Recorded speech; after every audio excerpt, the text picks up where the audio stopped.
नमस्कार दोस्तों, मैं डॉक्टर एस के अग्रवाल आप सभी का ज्योतिष सुख समृद्धि उपाय में स्वागत करता हूं। आज मेरा विषय है मेष लग्न में सूर्य का प्रभाव प्रथम, द्वितीय व तृतीय भाव में बैठकर। मेष लग्न में सूर्य पंचमेश होने के कारण शुभ फलदायी है। यदि मेष लग्न में प्रथम स्थान में सूर्य मेष राशि में है तो वह उच्च का होगा। ऐसा जातक परोपकारी होगा, पराक्रमी होगा, राजा के समान कीर्तिवान होगा। जातक स्वतंत्र विचारों वाला होता है, उसे ज़्यादा रोक टोक पसंद नहीं होती। वैसे तो आरोग्यवान होता है, परंतु यदि कोई बीमारी बने भी तो वह ज़्यादा दिन घर नहीं कर पाती।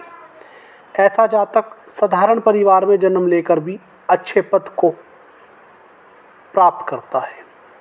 जातक को सिर दर्द की शिकायत बनने की संभावना रहती है। जातक थोड़ा दिमागी तौर पर गर्म होता है। हकीम, राजा, लाल बत्ती का हकदार ऐसा जातक बनता है यदि सूर्य का अंश बल 12 से 16 डिग्री के मध्य है। सूर्य की दशा अंतर्दशा ऐसे जातक को बहुत अच्छा फल देगी। ऐसे जातक का पिता भी समाज में प्रतिष्ठित व्यक्ति होता है। यदि प्रथम भाव में सूर्य के साथ चंद्रमा बैठा हो तो ऐसे जातक का जन्म ज़्यादातर वैशाख माह में कृष्ण अमावस्या के आसपास का होता है और प्रातः 6 से 8 के मध्य होता है। ऐसा जातक धनी व सुखी रहता है। पत्नी भी देखने में सुंदर होती है। यदि प्रथम भाव में सूर्य के साथ मंगल बैठा हो तो रोचक योग बनता है। जातक मंत्री पद प्राप्त करता है। यह प्रबल राजयोग कारक की स्थिति है। यदि सूर्य के साथ बुध बैठा है तो बुध आदित्य योग बनेगा। यह भी एक प्रबल राजयोग है। यदि सूर्य के साथ गुरु बैठा है तो जातक भाग्यशाली रहता है। ऐसे जातक का भाग्योदय प्रथम पुत्र जन्म के बाद होता है। यदि प्रथम भाव में सूर्य के साथ शुक्र बैठे हैं तो जातक की पत्नी देखने में सुंदर होगी, वह तेज स्वभाव की भी होगी। यदि प्रथम भाव में सूर्य के साथ शनि बैठे हैं तो ज़्यादातर लोग डरा देते हैं कि यह स्थिति ठीक नहीं है, परंतु यह नीच भंग राजयोग बनेगा। शनि का नीचत्व खत्म हो जाएगा। जातक मंत्री पद को बड़े स्तर पर प्राप्त करता है। हाँ, अब बात आती है कि यदि सूर्य के साथ राहु हैं तो उस दशा में जातक को विद्या प्राप्ति में बाधा आएगी। राजकाज, सरकारी कार्य में भी बाधा पहुँचेगी। ऐसे जातक को समय समय पर पानी का दान करते रहना चाहिए, जिससे कि सूर्य के अच्छे प्रभाव प्राप्त होंगे। और यदि माणिक्य रत्न गले में ग्रहण करे तो भी उसके लिए शुभ फलदायी होगा। यदि मेष लग्न में सूर्य द्वितीय भाव में बैठे हुए हैं तो वह वृषभ राशि में होंगे। ऐसा जातक समाज में सम्मान प्राप्त करता है। किसी अच्छे बड़े व्यापार का मालिक बनता है। यदि सरकारी नौकरी करे तो उसमें भी मान सम्मान, यश प्राप्त करता है। ऐसा जातक भाग्यशाली होता है, परंतु कुटुंब परिवार के सदस्यों से वैमनस्य रखता है। जातक का धन ज़्यादातर शुभ कार्यों में खर्च होता है। जातक अच्छे वाहन व मकान का स्वामी होता है। जातक अपने बल पर इन सब चीज़ों को प्राप्त करता है। प्रथम पुत्र जन्म के बाद जातक का भाग्योदय होता है। हाँ, जातक की वाणी थोड़ी अभिमान कटाक्ष वाली होती है। सूर्य की दशा अच्छा फल देगी, धन की प्राप्ति होगी।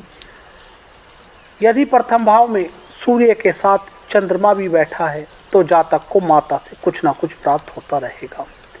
जातक का पुत्र भी धनवान रहता है।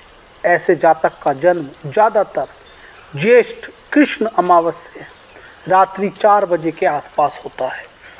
यदि सूर्य के साथ मंगल बैठा है तो जातक समाज में बहुत पराक्रम व धन प्राप्त करता है। यदि द्वितीय भाव में सूर्य के साथ बुध हैं तो बुध आदित्य योग बनेगा, जातक पराक्रमी रहेगा परंतु कुछ अटक कर बोलने वाला रहता है। यदि सूर्य के साथ गुरु हैं तो निश्चित ही जातक भाग्यशाली होगा, वह तीर्थ यात्राओं का आनंद लेता रहेगा। यदि द्वितीय भाव में सूर्य के साथ शुक्र हैं तो जातक पुत्र के द्वारा धन, यश, कीर्ति को प्राप्त करता है।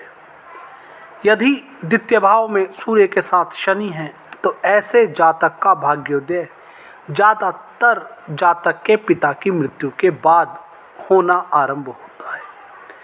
बात आती है यदि द्वितीय भाव में सूर्य के साथ राहु हैं तो धन के घड़े में छेद जैसे रहते हैं, जातक के पास धन की बरकत नहीं रहती। ऐसे जातक के पुत्र भी ज़्यादातर खर्चीले स्वभाव के होते हैं। यदि सूर्य के साथ द्वितीय भाव में केतु है तो जातक की वाणी घमंडी होगी, पर जातक के द्वारा अचानक बोले जाना वाला वचन सत्य हो जाता है। ऐसे जातक को धर्म स्थल पर नारियल का तेल दान करते रहना चाहिए। रविवार के दिन उसको बहुत आराम मिलेगा। अब बात आती है यदि मेष लग्न में सूर्य तीसरे भाव में बैठे हुए हैं तो तीसरे भाव में मिथुन राशि में मित्र क्षेत्रीय होंगे।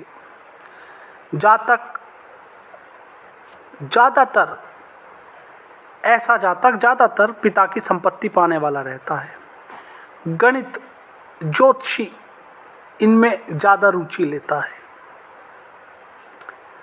भाई प्रभावशाली पद पर होते हैं ऐसे जातक स्वयं साहसी होता है। जातक स्वयं कमाकर प्रतिष्ठा को प्राप्त करता है, स्वयं के बल पर बड़े धन को अर्जित करता है। ऐसे जातक का यदि बड़ा भाई हो भी तो उसके नाश होने की संभावना बनी रहती है। ऐसा जातक प्राय घर में बड़ा भाई ही रहता है। ऐसे जातक पर यदि कोर्ट कचहरी बनती भी है तो वह उसमें जीतता है। सूर्य की दशा उत्तम फल देती है। यदि तीसरे भाव में सूर्य के साथ चंद्रमा भी बैठा है तो ऐसे जातक का जन्म ज़्यादातर आषाढ़ कृष्ण अमावस्या की रात्रि में 2 से 4 के बीच होगा। जातक पराक्रमी होगा परंतु पीठ पीछे उसकी बुराई होती रहेगी। यदि तृतीय भाव में सूर्य के साथ मंगल हैं तो जातक बेशक पराक्रमी हो परंतु उसकी भाइयों से नहीं बनेगी। यदि सूर्य के साथ बुध बैठे हुए हैं तो जातक कुटुंब, परिवार, समाज में प्रतिष्ठा प्राप्त करता है और उसकी संतति भी श्रेष्ठ रहती है। यदि तीसरे भाव में सूर्य के साथ गुरु बैठे हैं तो जातक भाग्यशाली होगा, भाइयों की मदद से आगे बढ़ेगा। भाइयों की मदद भी ना मिले तो मित्रों की मदद समय समय पर मिलती रहेगी। यदि तीसरे भाव में सूर्य के साथ शुक्र बैठे हैं तो ऐसे जातक को विवाह के बाद धन प्राप्ति होती है और जातक का भाग्योदय प्रथम संतति के बाद होता है। यदि तीसरे भाव में सूर्य के साथ शनि है तो निश्चित ही जातक के भाइयों में मनमुटाव उत्पन्न जरूर होता है। यदि तीसरे भाव में सूर्य के साथ राहु बैठे हुए हैं तो जातक परिजनों से दूर जाता है, विग्रह कराता है। ऐसा राहु तीसरे भाव में सूर्य के साथ बैठकर, परंतु जातक का पराक्रम बना रहता है। यदि सूर्य के साथ केतु बैठे हुए हैं तीसरे भाव में तो जातक को अपने घर परिवार को त्यागना पड़ता है, अन्यथा कुटुंबीजनों के लिए त्याग करेगा। पर वह कितना भी कुछ क्यों ना कर ले इनके लिए, उसको उसका मीठा फल प्राप्त नहीं होता। यदि तीसरे भाव में सूर्य बैठा हुआ है तो जातक अपनी माता के चरण स्पर्श कर किसी भी शुभ कार्य को करने के लिए चले तो निश्चित ही उसको अच्छे फल प्राप्त होंगे। उम्मीद करता हूँ वीडियो आपको पसंद आई होगी। साथ ही यदि आप मेरे चैनल पर नए हैं तो चैनल सब्सक्राइब अवश्य करिए ताकि सभी इन्फॉर्मेटिव वीडियोस का नोटिफिकेशन आपको मिलता रहे। अब इजाज़त चाहूँगा। धन्यवाद।